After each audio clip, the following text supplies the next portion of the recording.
Bismillahirrahmanirrahim. Assalamualaikum warahmatullahi wabarakatuh. Halo teman-teman pejuang ilmu, semangat pagi, salam sejahtera untuk kita semua. Perkenalkan, saya Ben dan salam tim Infusion.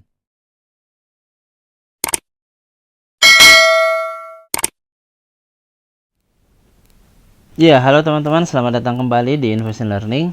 Jadi pada video kali ini kita akan fokus membahas soal-soal UTBK, khususnya yang terkait dengan tes potensi skolastik atau yang biasa disebut TPS.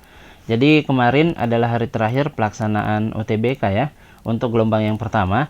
Tetapi nanti di tanggal 28 Mei itu masih ada gelombang yang kedua. Jadi untuk teman-teman yang akan ujian di tanggal 28 nanti, silahkan mempersiapkan diri dengan baik. Insya Allah kami akan mulai membahas soal-soal UTBK hari ini sampai dengan berakhirnya gelombang kedua teman-teman. Oleh karena itu, bagi yang baru bergabung dengan channel kami, silahkan klik tombol subscribe dan lonceng yang ada di bawah agar channel ini bisa berkembang dan bisa memberikan manfaat kepada banyak orang. Baik, sebelum kita bahas soal-soal yang ada, teman-teman bisa kerjakan terlebih dahulu sebagai bahan latihan soal-soal berikut ini.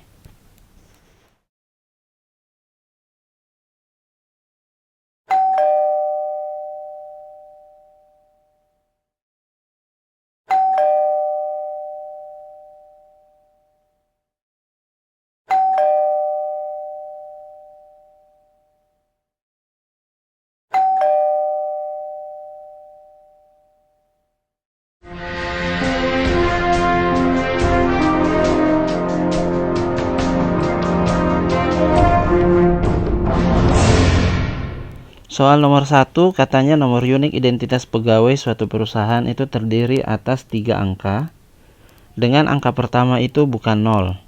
Nah, banyaknya nomor unik identitas pegawai yang ganjil bisa dibuat adalah, jadi ada berapa banyak nomor unik ganjil teman-teman. Tapi nomor unik itu hanya terdiri dari 3 angka. Oke, kalau menemukan soal seperti ini sebenarnya soal yang mudah. Jadi teman-teman tinggal buat saja kotak gitu.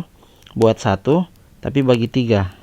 Ya, kenapa? Karena terdiri dari 3 angka, di mana angka pertama itu adalah angka ratusan, yang kedua angka puluhan, yang terakhir adalah angka satuan.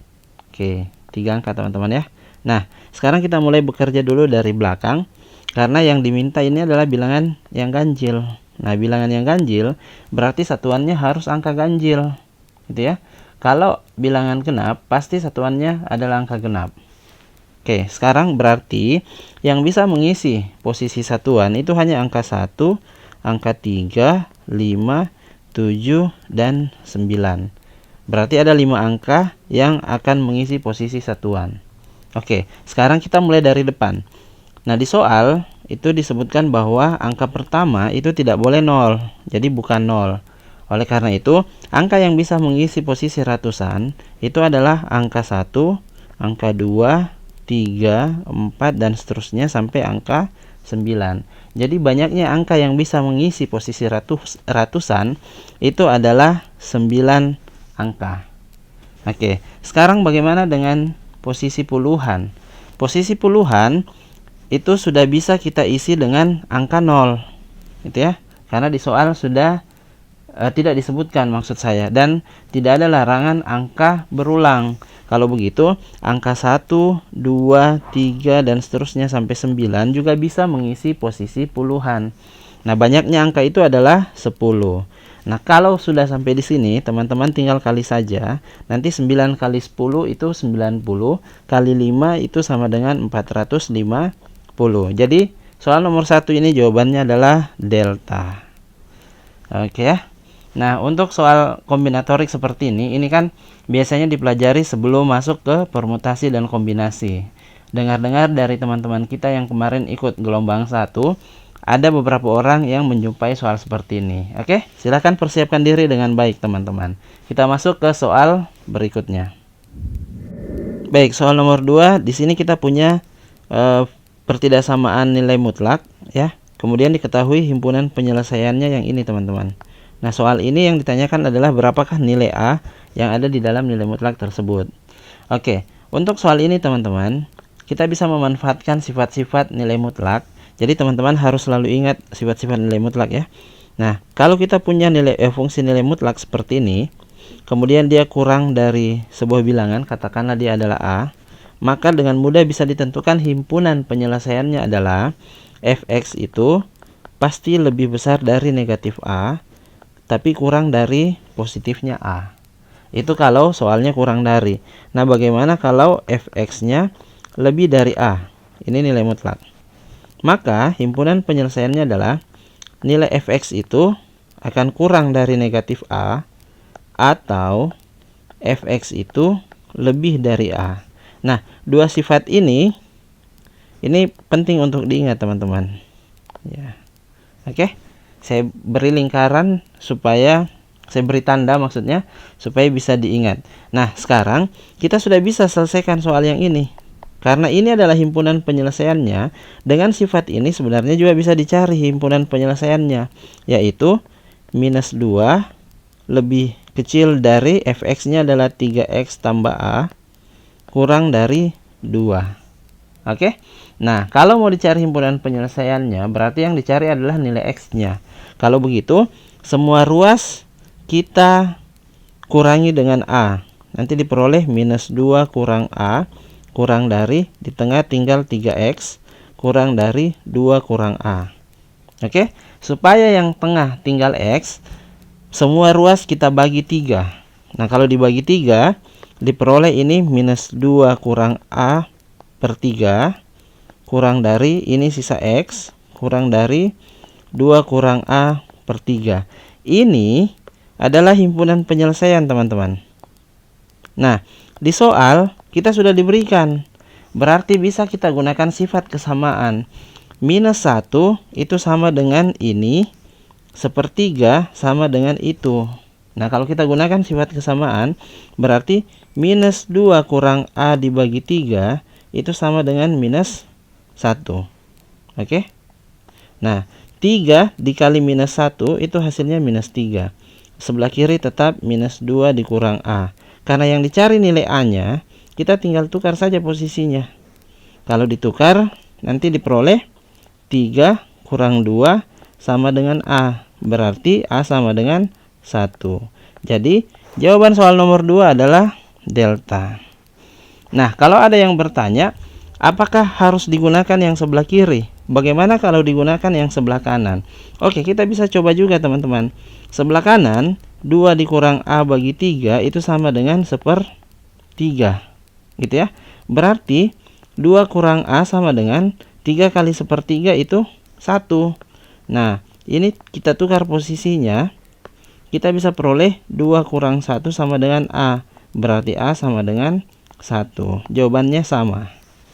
Oke, saya kira untuk soal seperti ini mudah untuk dikerjakan. Kita bisa pindah ke soal nomor 3. Oke, sekarang kita masuk ke soal nomor 3. Di sini dikatakan matriks A dan matriks B. Kita sudah punya dua buah matriks. Yang akan kita cari adalah hasil dari perkalian matriks-matriks ini, teman-teman. Nah, berdasarkan informasi dari teman-teman yang telah ujian gelombang pertama, beberapa orang itu menyampaikan ke kami bahwa soal matriks itu muncul pada TPS. Jadi teman-teman silakan mempersiapkan diri untuk belajar tentang sifat-sifat matriks, operasi-operasi yang berlaku pada matriks, dan hal-hal penting lainnya terkait dengan matriks. Oke, sekarang kita bisa fokus sama yang ditanyakan, teman-teman. Jadi ini kan ada A dikali B, kemudian hasil kalinya nanti diinverskan.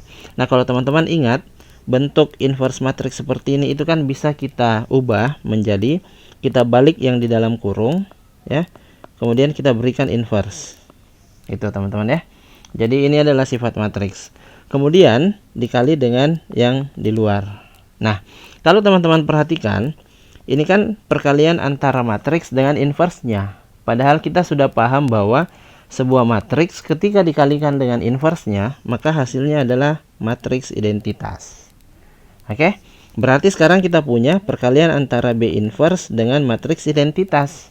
Nah, matriks identitas kalau dikalikan dengan sebuah matriks, katakanlah matriks itu adalah matriks A, maka hasilnya adalah matriks A. Jadi kalau B inverse kita kali dengan identitas, hasilnya tetap B inverse. Jadi tugas kita sekarang mudah, teman-teman.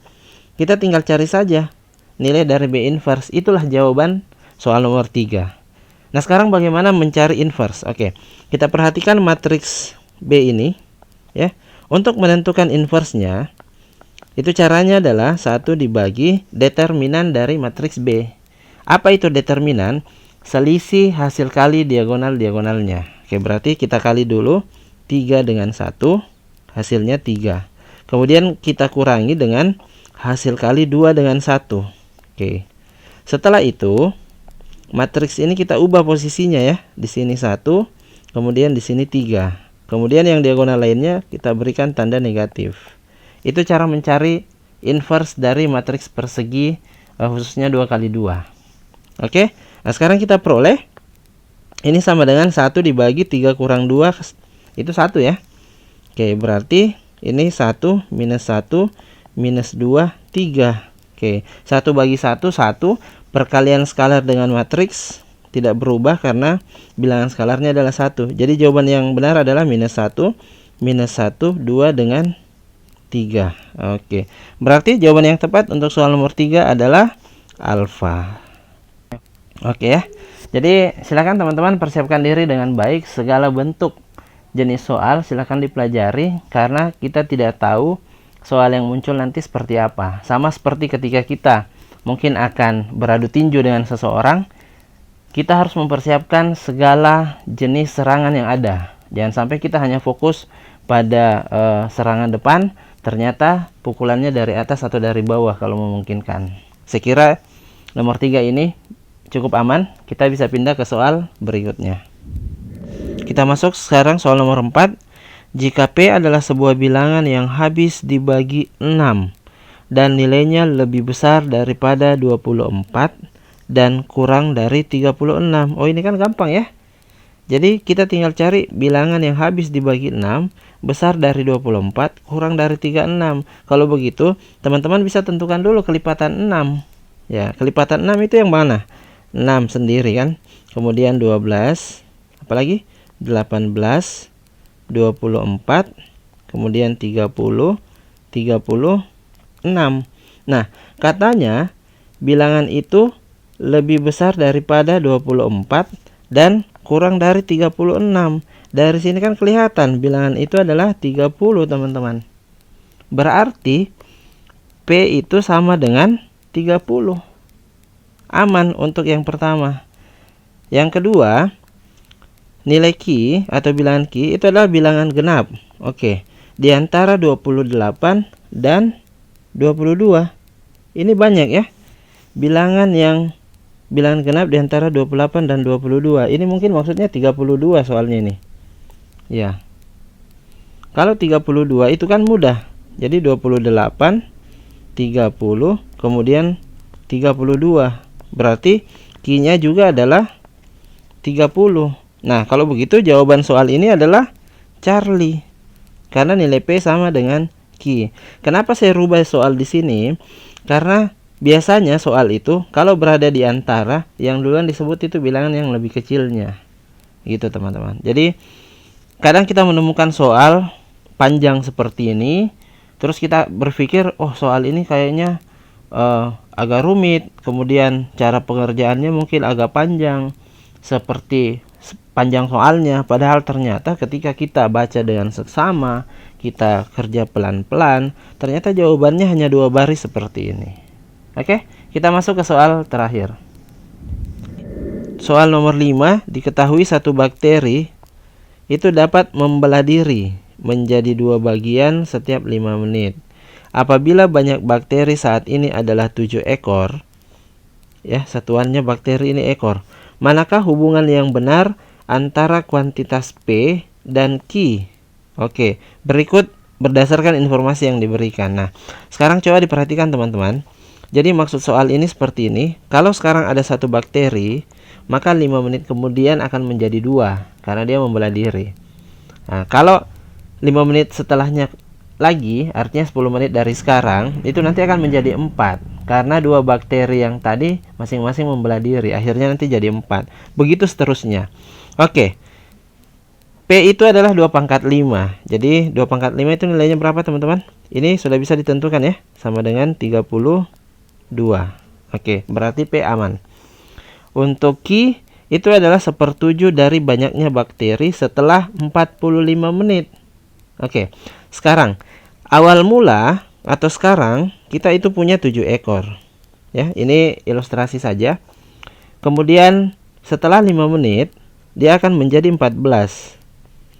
Ya, 7 itu masing-masing akan membelah diri. Berarti akan bertambah 7, jadinya 14. 14 ini 5 menit kemudian akan membelah diri lagi masing-masing, akhirnya diperoleh 28 bakteri. Nah, 28 bakteri ini 5 menit kemudian lagi akan membelah diri, diperoleh 56 bakteri, dan seterusnya. Ini kan sebenarnya adalah deret geometri, teman-teman. Jadi, dari sini ke sana, itu rasionya adalah 2. Ini ke sana rasionya adalah 2, itu ke sana rasionya 2, gitu.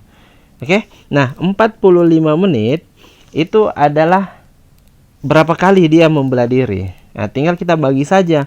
45 dibagi 5 itu 9. Jadi yang ditanyakan ini adalah U9-nya, teman-teman. Nah, tetapi 1/7 dari U9. Oke, kita punya 7 itu adalah A atau suku pertama. Kita punya rasio. Ya sudah, berarti soal ini selesai, teman-teman. Jadi Q, tulis di mana ya? Di sini. Q itu adalah 1/7 dari U9. Nah, sekarang 1/7 dikali U9, karena ini adalah deret geometri. Ya, ini adalah deret geometri.